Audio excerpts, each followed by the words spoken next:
Houndsmen by nature aren't social butterflies, most of them. A lot of them just bump into each other on the side of a road here and there and talk for 10 minutes and then go back to doing their own thing. A lot of them are a different breed of people, usually, and a lot of them are hyper-focused people. You get your head into something, and if I don't get stopped, I'll hunt for 6, 7, 8 days straight. You know, I can't stop. I've known Justin for years. He is your quintessential mountain man, born and raised in Montana. He's not a trained scientist.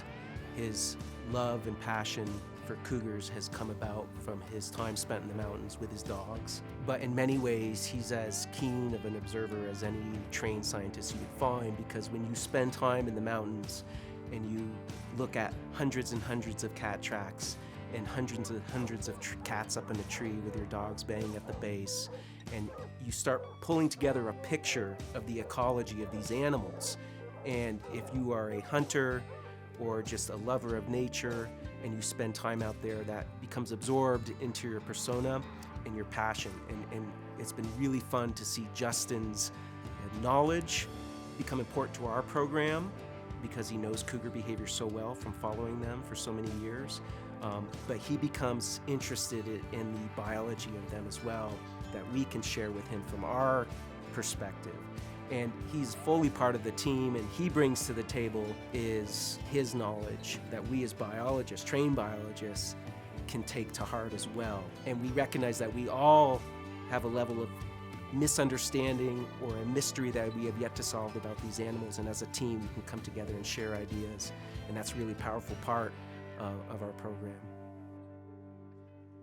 The first time I ever went out, I actually walked away more impressed with the dogs than I did seeing a mountain lion. A lot of houndsmen, they don't care so much about killing the cougars. They care about working with their dogs to get a cougar up a tree. It's just a way that I enjoy the outdoors and dogs. It all fits together for me. It's a working relationship. Some of the things I've seen while running these dogs that cougars do, the way they live, the terrain they make a living in, it's incredible that an animal does what they do.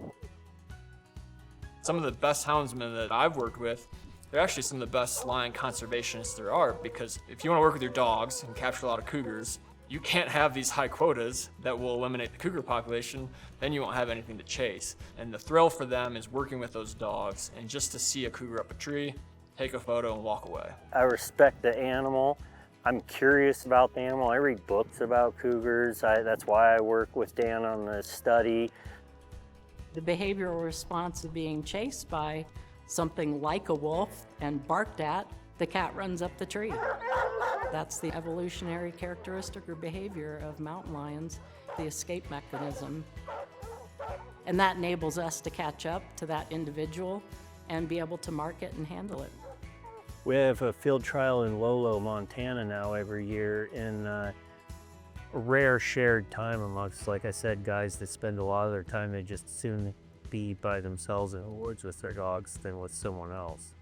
But we meet up those field trials and people lie about how good their dogs are, or trade dogs if they want, or, you know, tell stories. And then we, you know, hatch plans, we get together. And so, you know, now that field trial's really turned into something. Like 2 years ago, we had 260 dogs there. It was really remarkable. We dedicated the Houndsmen Association without my saying. They asked me if they could name the field trial in memory of my daughter Ella, who died a few years ago. She was really into the hound dog scene. She had her own dog that she trained.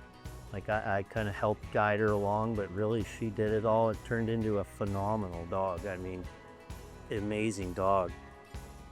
And she actually won the whole state championship, if you want to call it that. They keep track of how many points a dog earns throughout the course of the year. And so she won High Point Dog spring of 2020. This is the big one. This is High Point Dog for the dog that got the most points, and that goes to Ella Duff. Oh, shut up!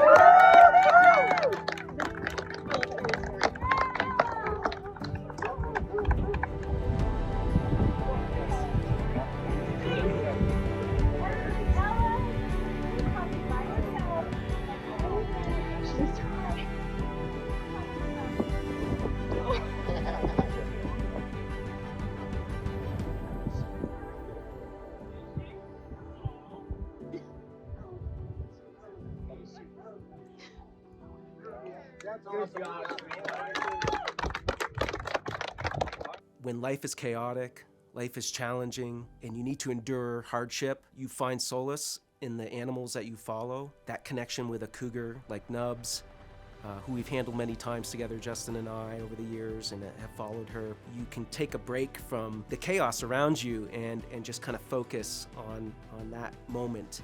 And it can ground you, and it can help you push through challenges that otherwise might seem unsurmountable. And, you know, he is indefatigable in his ability to just be driven to accomplish the goal of that day. He will not stop until he feels like he has accomplished the mission, whether it's cougar capture or helping us figure out what our next move is to get more collars out, or to bounce ideas off each other, or to fight on behalf of cougar conservation outside of a place like Yellowstone National Park, because he's very involved in the Houndsmen community in Montana. And those are the people we want out there. Those are the people that will make a place for cougars into the future because of their passion and commitment.